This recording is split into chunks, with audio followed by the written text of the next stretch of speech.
शैतानी जर्ड एक विश्लेषण। जन्मदिन मनाने की परंपरा आज दुनिया भर में बेहद सामान्य और लोकप्रिय है।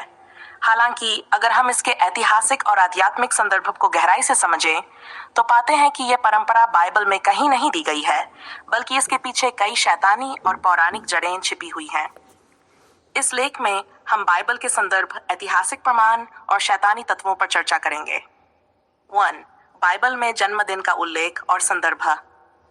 बाइबल में जन्मदिन के केवल 2 उल्लेख मिलते हैं और ये दोनों ही नकारात्मक संदर्भों में हैं। फिरौन का जन्मदिन, और तीसरे दिन जो फिरौन का जन्मदिन था, उसने अपने सब कर्मचारियों के लिए भोज दिया और अपने सेवकों के मध्य में प्रधान पियाला पिलाने वाले और प्रधान पाव रचाने वाले का सिर ऊंचा किया। इस घटना में फिरौन ने अपने जन्मदिन पर एक व्यक्ति को फांसी पर लटका दिया। यह समारोह हत्या और रक्तपात से जुड़ा हुआ था। हेरोदेस का जन्मदिन, मत्ती उसी सीन। परंतु जब हेरोदेस का जन्मदिन आया तो हेरोदियास की बेटी ने सभा के सामने नृत्य किया और हेरोदेस को प्रसन्न किया। इस पर उसने कसम खाकर उसे कहा, जो तू मांगेगी मैं तुझे दूंगा, और उसने यूहन्ना बपतिस्मा देने वाले का सिर कटवा दिया।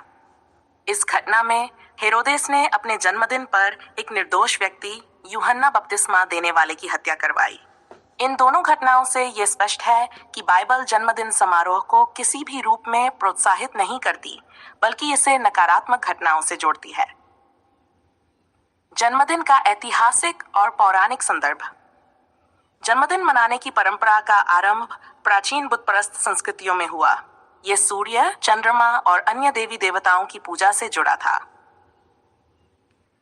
मिस्र और बेबीलोन की परंपराएं। मिस्र और बेबीलोन में राजा और शासकों का जन्मदिन दिव्य मानकर मनाया जाता था। इसे देवताओं के साथ जोड़ा जाता था। यह परंपरा जादू टोने, ताबीज और ज्योतिष से जुड़ी थी। ग्रीक और रोमन परंपराएं। ग्रीक लोग अपने देवता अर्टेमिस, चंद्रमा की देवी, के सम्मान में केक पर मोमबत्तियां जलाते थे। रोमन लोग जन्मदिन पर उत्सव मनाने के साथ साथ विभिन्न अनुष्ठान करते थे, जिनका उद्देश्य बुरी आत्माओं को दूर भगाना होता था। शैतानी जड़ और आत्मिक दृष्टिकोण, आत्म पूजा और गर्व। जन्मदिन मनाने में व्यक्ति का अपने ऊपर ध्यान केंद्रित करना शामिल होता है।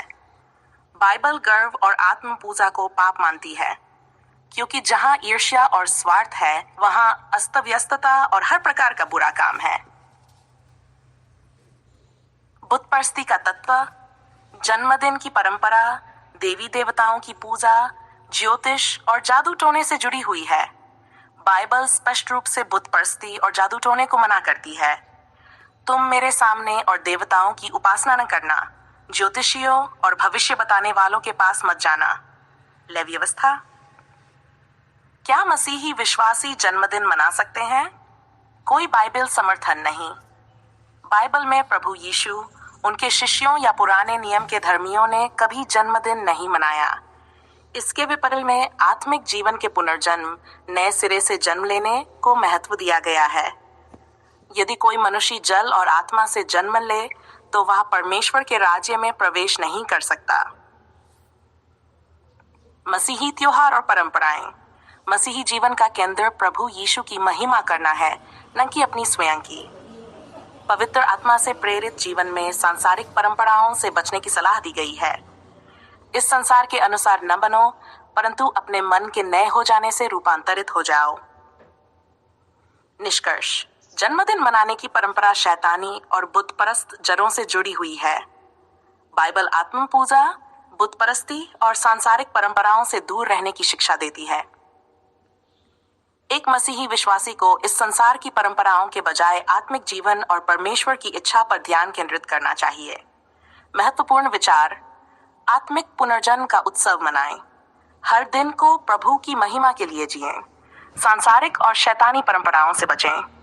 हमारा जीवन स्वर्गीय है, जहां से हम उद्धारकर्ता प्रभु यीशु मसीह की प्रतीक्षा कर रहे हैं। इस प्रकार मसीही जीवन का उद्देश्य आत्मिक अनुशासन और प्रभु की महिमा करना है, न कि सांसारिक और शैतानी परंपराओं में उलझना।